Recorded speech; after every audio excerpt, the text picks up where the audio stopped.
Hey everyone, Kelso Tano here with another MoCo video. Today we're talking about big changes coming to MoCo. The developers announced today that they are going to be updating some things in MoCo, some balance changes. So we're going to dive into what they announced and what that looks like in the future. Alright everyone, so like I said, they announced today, I saw it on Reddit, I'm going to be linking this post down below, but basically, here's this post and I'm going to walk through it with you. So they said, we're making changes towards Squid Blades and Chaos Shard farming. Hey hunters, let's talk about Squid Blades and Chaos Shard farming. We're making two changes this week in response to Squid Blades being too strong when combined and causing matchmaking disruptions in rifts, and Chaos Shard farming by exploiting a pattern to repeatedly claim XP from the looping past rewards. And they go on further, why are we making these changes? So one, Squid Blades is causing matchmaking issues in rifts. Because players can only take full advantage when all teammates are equipped with it, some were intentionally losing when matched with non-Squid Blade users.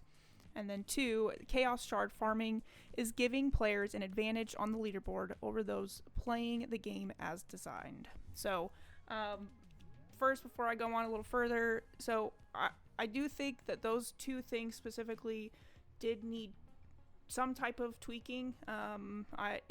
One, the Squid Blades, it's really annoying to go into a rift and I wanted to use a bow or something, and because I'm the only one without a Squid Blade, then it's just pure chaos, and it's like we can't even beat the level because everyone else is further up. So definitely a headache for rift with matchmaking and whatnot. And then the Chaos Shard farming, I mean, that's definitely something that needed fixed as well, because definitely some people exploiting that, which is not fun.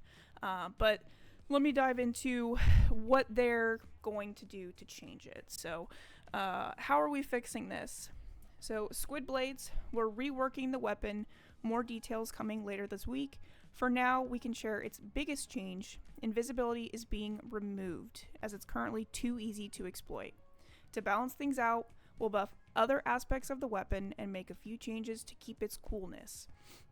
And then Chaos Shard farming, we're limiting the number of times players can claim the looping reward at the end of the pass.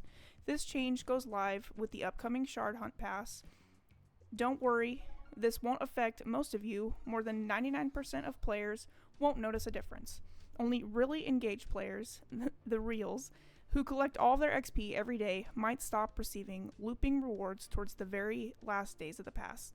Both fixes are expected to go live this week. So first, let's talk about the Chaos Shard farming. So one, I mean, I think that that's unfortunately what they have to do for it. Some people ruin it for the rest of us, right? So, but like they said, it shouldn't really affect people that aren't fully maximizing that XP every single day, so it really shouldn't matter, but it's going to be stopping those that were exploiting the process.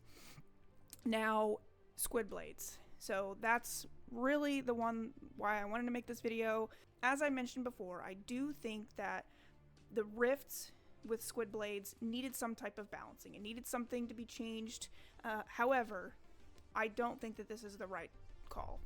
Completely changing and completely removing the invisibility I don't think it's the right call. For me specifically, I love to go around and farm with the Squid Blades because I can hunt specific monsters, and I don't have to worry about all the random mobs attacking me every time I get anywhere close. So it's unfortunate again that it's a part of this weapon that people really like is now going to be removed completely. So it's just unfortunate. I'm kind of sad about it because I did really like that part of the weapon for farming on the overworld and whatnot.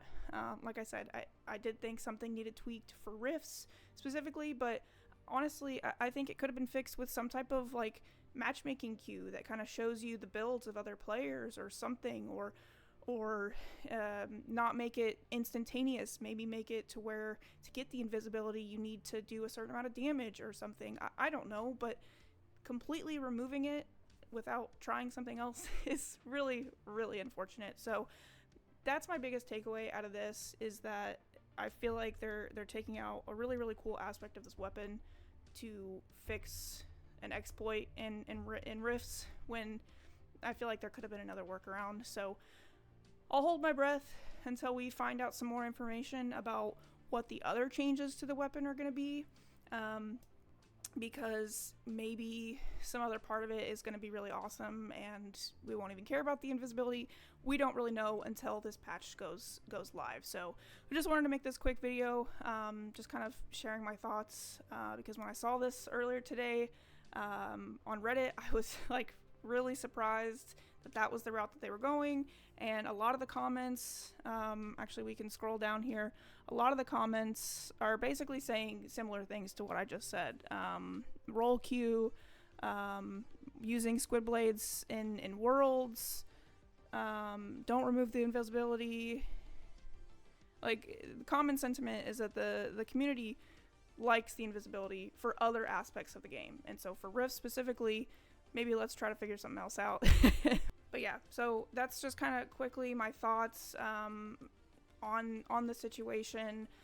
Like I said, I am pretty disappointed with that, but again, let's hold our breath until they release fully what they're doing with the squid blades when they announce the full patch later on. So let me know your thoughts on the squid blade. If you used it the same way I did, or if you liked it for Rifts, leave a comment below, and I'll catch you in the next one. Thanks.